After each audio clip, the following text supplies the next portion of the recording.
Kilala niyo ba si Lelong, ang imahe ng Santo Entierro na minsan daw nakitang nakatayo sa sagingan? Nangyari nga daw ito noong taong 1950 nang minsang merong isang lalaking naggagapas ng mga halaman at damo na malapit sa isang sagingan. At laking gulat nga niya nang makita niya ang imahe nitong si Lelong na nasa gitna ng mga puno ng saging. Hindi lamang daw ito ang unang pagkakataon na nakitang nakatayo ang imahe ng Santo Entierrong ito.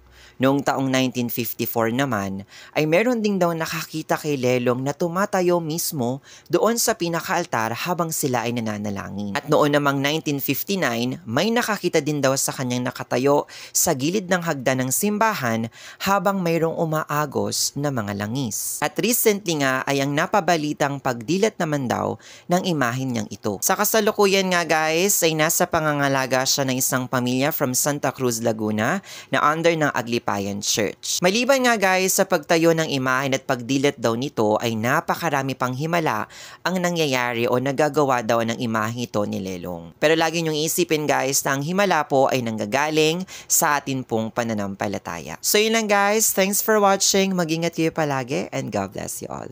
Bye!